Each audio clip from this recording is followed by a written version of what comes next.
Going on, guys? Graham Gius and Matthews here with Fansided's Daily, DDT.com. And ahead of WrestleMania weekend, we got a very special Super Show live coming up on Friday, April 1st at Gillies in Dallas. It's going to be exciting. We're going to have Conrad Thompson there, Jeff Jarrett, Jeff Hardy, William Regal, and the man we're speaking to here today, WWE Hall of Famer himself, Eric Bischoff. Eric, how are you? Thanks for joining me today. Thank you, Graham. I'm glad to be here. I'm going to be glad to be in Dallas next week. It's going to be my first time in Dallas outside of the airport. And I'm looking forward to being at this event. There's a lot going on WrestleMania week. And for everyone who's going to be there, kind of already knows what it's going to be. But I just mentioned it. Conrad's going to be there, Jeff Jarrett. It's a live telling of stories and all this other sort of stuff. You've been a part of a million of these over the years, but talk a little bit about it and what people can expect. These are so much fun. I talk often about how much fun as a performer over the last 30 years I've had and why I enjoy it. And I think, anybody that's been out in front of a live crowd for a living becomes somewhat addicted to just the rush and the vibe with the live audience. And I look forward to this so much because it's so much fun for us as the guys up on stage. And the more fun it is for us, the more fun it is for the people in the audience. And it's like this really, symbiotic relationship that's a blast, and the audience gets to kind of control what the show ends up being. There's a lot of Q&A. There's a good section of the show that ends up being, for lack of a better description, kind of stand-up comedy. and you've got a group of people up on that stage, myself, Steven Regal, certainly, Jeff Hardy, without a doubt, Jeff Jarrett. All of us have such unique perspectives and experiences in the wrestling industry. And it's such a great opportunity for fans to kind of tap into that and get a really broad perspective of the industry and all of those stories and things that we've all experienced in it. And we're hearing your stories, obviously, weekly on the 83's Weeks podcast. And this is going to be a live setting, something exclusive to Fight TV, and people can check it out, like I said, in Dallas. Just a couple of things that are still available as we're speaking right now. We're speaking on Friday. This will be going up early next week, but we got limited VIP tickets still available. If you get the VIP ticket, you can get reserved seating, exclusive event poster, a lanyard, VIP happy hour, which begins 2 hours before the actual show. I mean, that's a steal of a deal, not only including yourself, but everyone else you just mentioned. When did you find out that? Because when this was first announced, I think a while ago, I had seen your name, Conrad, and Jeff. And then Jeff Hardy's name gets added. William Regal just got added a week or two ago. When I heard he was going to be there, I was like, I had no idea. So when did you find out about that? About the same time everybody else did. Conrad is kind of like the Wizard of Oz at these things. Mm-hmm. And he's always kind of back, putting things together and making things happen. And I find out either the day of or a day or two before. But, I love surprises, and I love knowing that Conrad, as a partner, is always looking for a way to make something that's already big even bigger. So I didn't have a lot of heads up. I don't think many of us did. I mean, like I said, I only saw this announced when I was talking to Derek about it like a week ago. So I'm super excited for that aspect of it as well.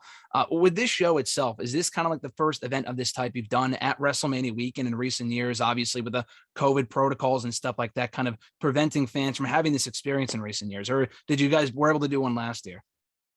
No, we didn't do one last year at all. I mean, last year I got inducted into the WWE Hall of Fame last year. And, it was still kind of a COVID environment. I was in this big, beautiful arena. And I was looking at digital images up on the wall and there was no live interaction. So no, this is the first time in a long time we've been able to do one of these shows. And certainly adjacent to WrestleMania just kind of heightens the energy and the expectation. Is that kind of relieves some of the stress knowing going into this WrestleMania weekend, you're not getting inducted in the Hall of Fame this year. You got that out of the way last year. You don't have to prepare a speech. I know you were talking a lot about that in the build up to WrestleMania last year. I mean, obviously this is a different type of nerves and preparing for this, sort of show. What are you feeling going into the show next week? Nothing but anticipation. And I know this is going to sound to some people like, perhaps I don't care enough, but I'm at my best when I'm in an improv frame of mind. Mm-hmm. And I don't have a lot planned. When I do an event like this, it's kind of what you see is what you get. Mm-hmm. And I'm not out there to put on a show as much as I'm out there to interact with the audience, and my goal at the end of these things is to make every single individual that's at that show feel like he or she was just out for a burger and a beer with me, sitting across the table talking about wrestling. And when I say that what makes these shows so much fun, I'll speak for myself as talent, is it's really the audience that dictates the show. They're the directors and the producers, because so much of what we do is based on the audience's questions and reactions and things like that. So I don't have anything planned. I just go in there and, I react to the audience, and it makes it a much more fun environment for me. And that's the part I love about performing live is, I've done my best work without a net and in a live TV environment, because that energy just changes everything.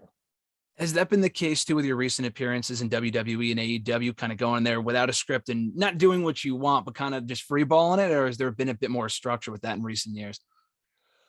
The couple of appearances I made in AEW were very, very much improv. I mean, I knew what I was there for. I knew what the point of a scene was, or a promo, whatever you want to call it. Yep.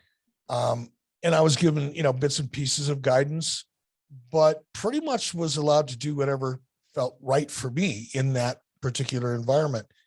WWE is a little more scripted, for sure, but still, the things I've done there have allowed me to be, I can pretty much take the material I'm given and make it my own, which is pretty close to improvising, but not quite the same.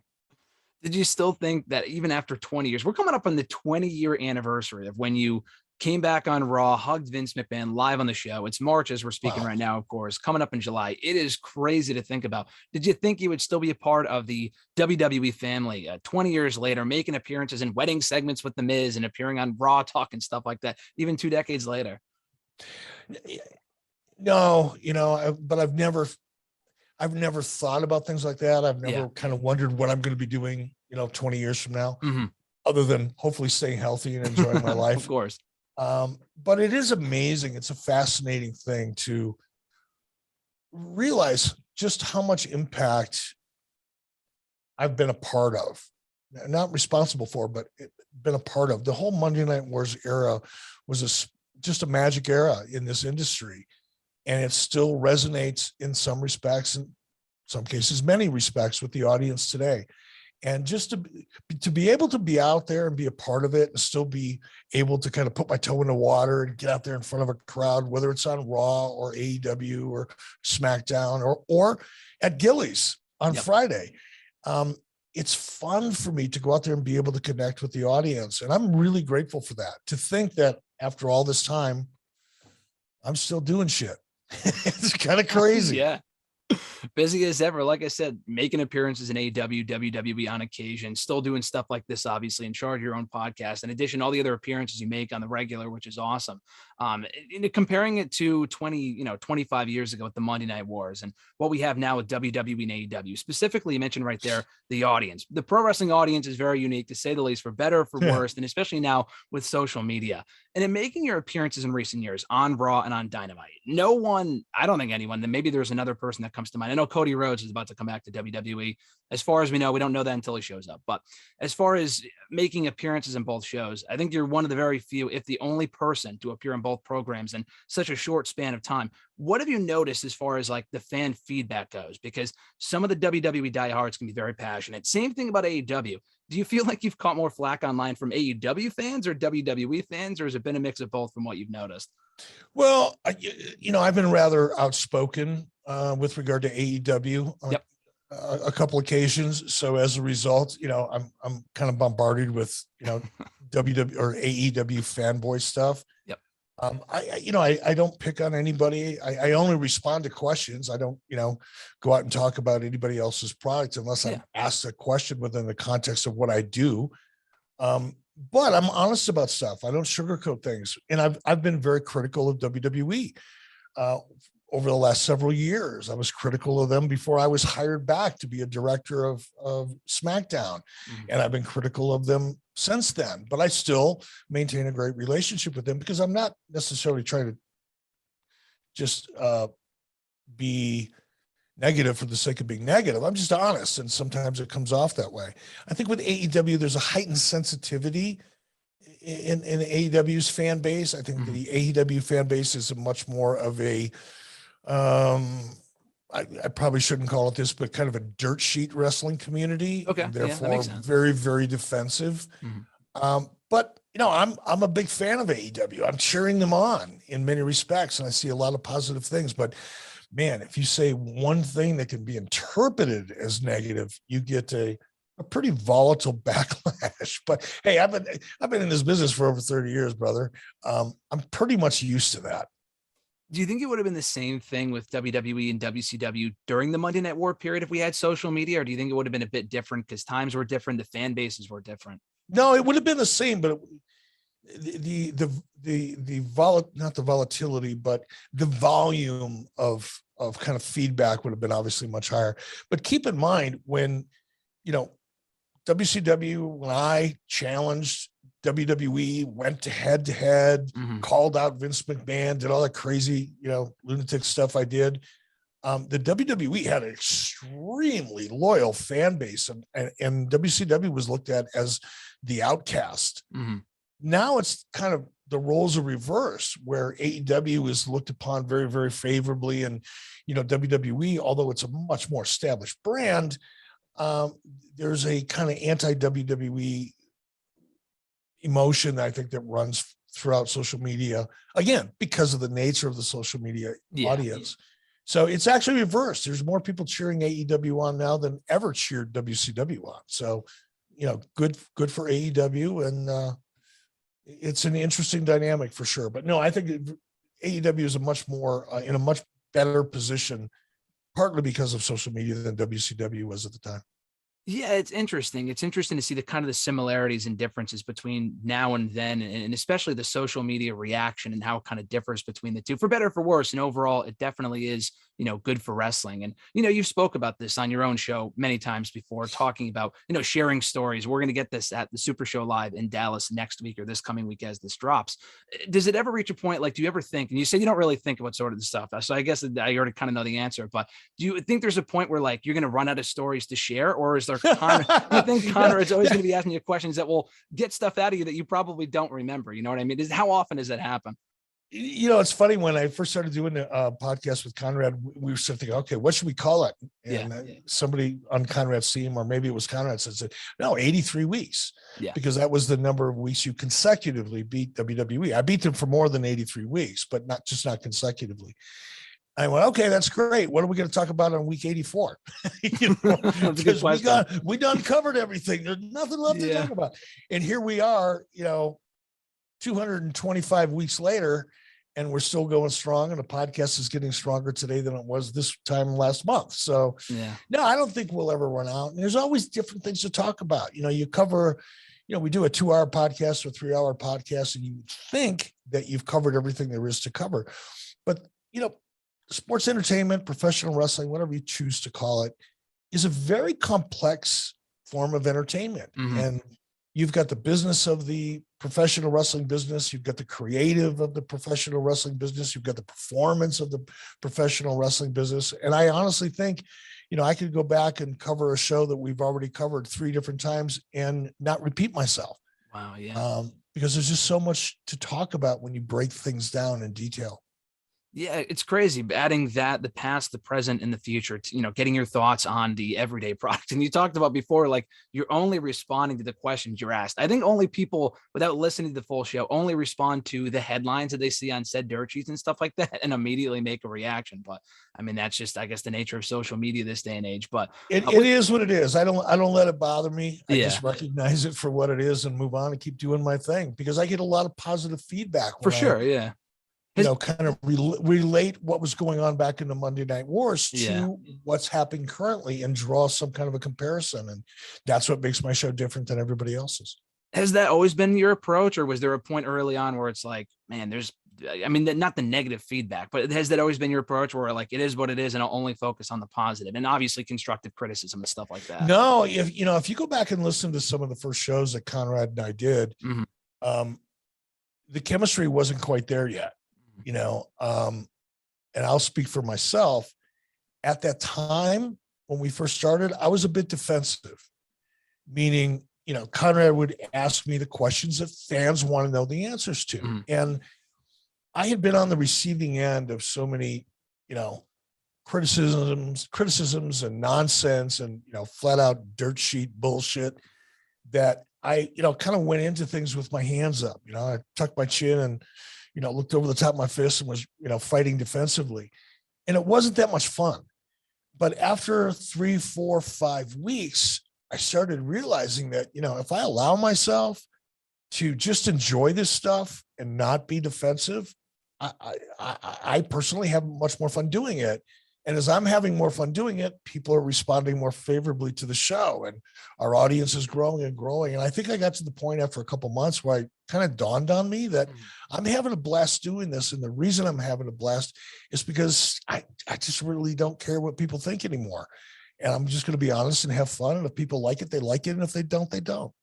I think that's the biggest part of the appeal of the show is the honesty and the fact that you're having fun. If you can't have either one of those two things, I think people, especially nowadays, it's very transparent and people can see through that and then they won't want to listen to the show. But I think because your show has that and a lot of the other shows that Conrad does as well, that's part of the appeal. And that's what we're going to be getting with the SuperShow live in Dallas, obviously. And that's going to be coming up on Friday night. There's so much other stuff going on that weekend that everyone's going to try to go to everything. I know WrestleCon's going on, obviously WrestleMania itself and all the other events. Anything you're planning on attending or looking forward to doing in Dallas for WrestleMania weekend, in addition to Super Show Live? My schedule is pretty full. I've got quite a few WWE things I'll be doing while I'm there, not at WrestleMania, but adjacent to WrestleMania for Peacock.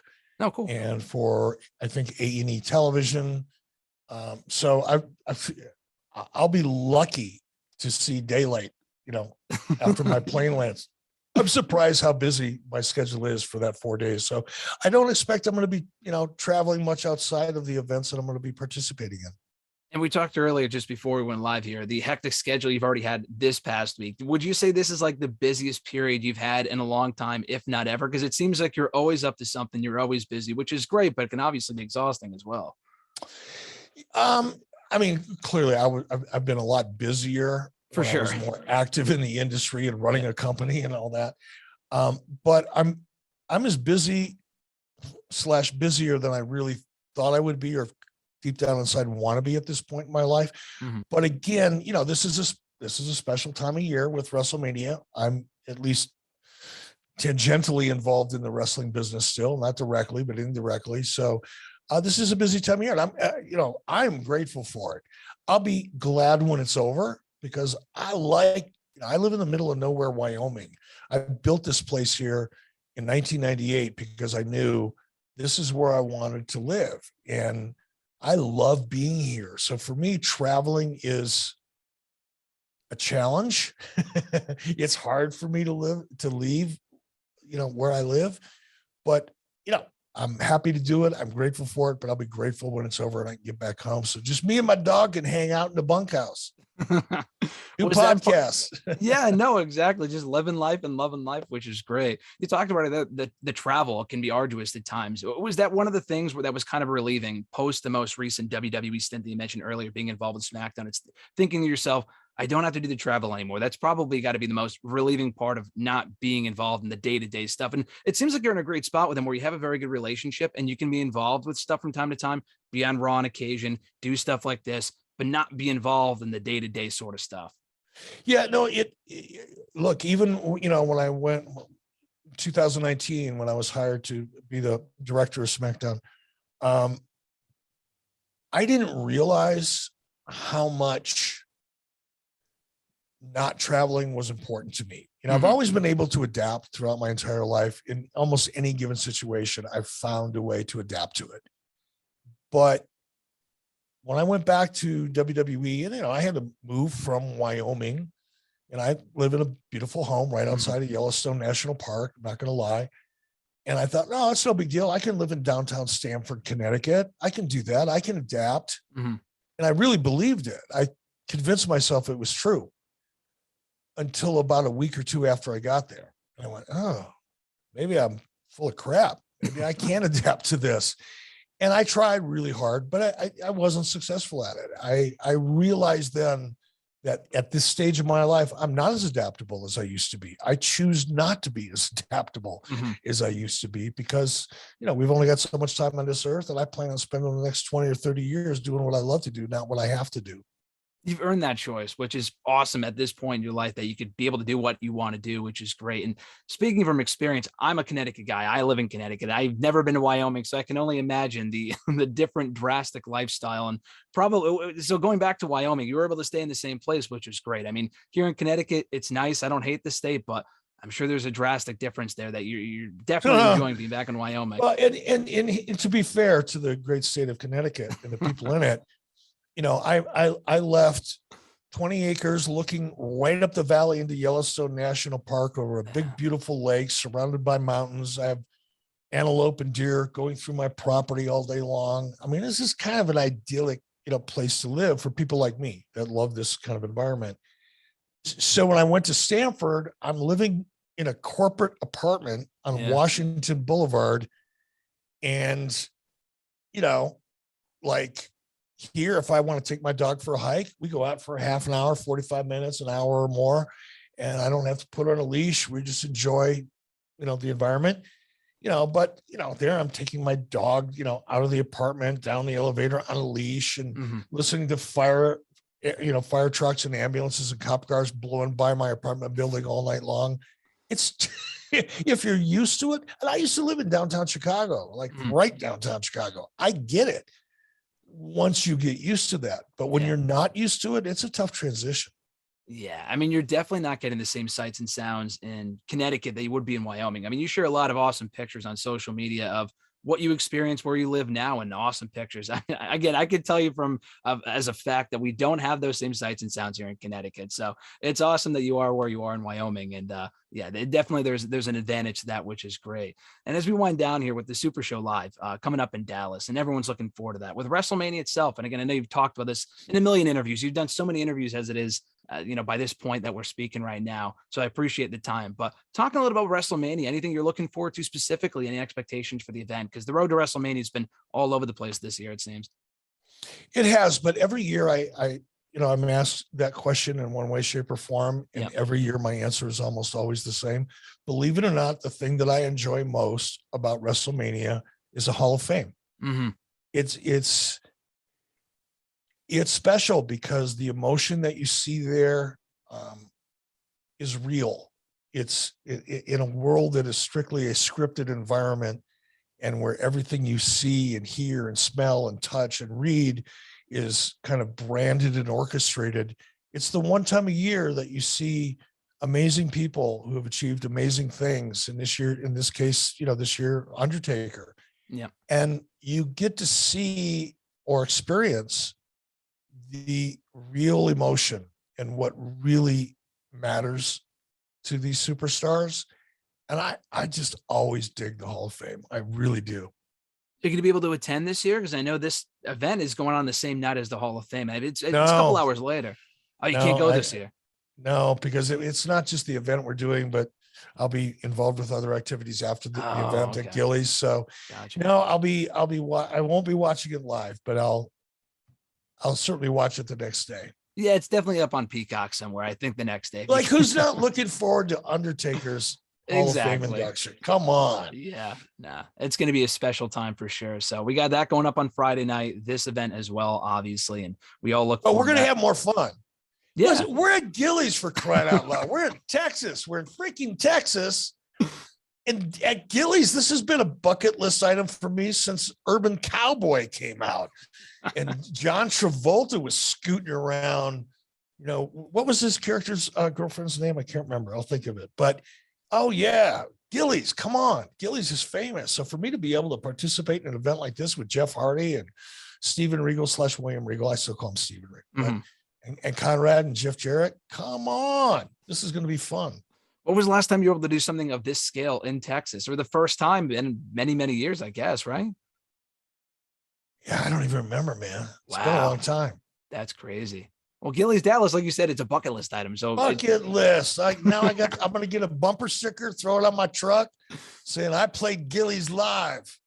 That'd be a how can you blast. not? That's awesome. And as we wind down here, Eric, one last random question for you. But we just had the release of WWE 2K22, in which you're a playable character, which is pretty surreal when you think about it, with the NWO pack as part of that deluxe edition or whatever it is, which is awesome. As someone for me who grew up on those old WCW, NWO Revenge and Nintendo 64 video games, where in which you were also a playable character.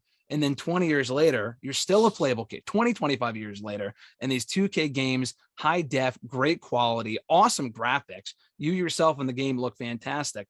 I have a 9-year-old sister that specifically wanted to play against you because in the game, you're such a hateable character, according to what she said. So it's amazing to have that comparison where I'm able to grow up playing it. I know other people that are much younger than I am playing it now with you as a character in the game. Is that cool for you to see yourself continue to be represented in these wrestling video games all these years later? It's bizarre. It's bizarre. And I'm not a gamer, which makes it even more bizarre. Yeah. You know, it's a blessing. That's the best way to say it. It's fantastic. Well, Eric, we're all going to be able to see you this Friday at Super Show Live in Dallas at Gillies. It's going to be a fun time. It's going to be starting at, let me see here, 5 p.m. is the VIP doors. That's when they open. 7 p.m. itself is when the event begins. And that's all Central Time, of course, if you're going to be in the area.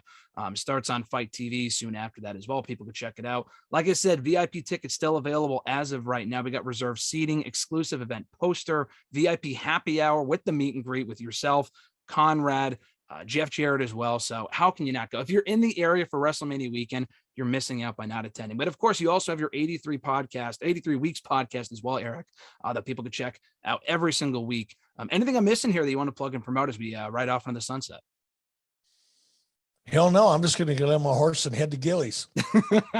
We look forward to it. Thanks so much for the time, Eric. This has been an honor and a pleasure. I appreciate it. All right, man. Be well. Thank you. You too.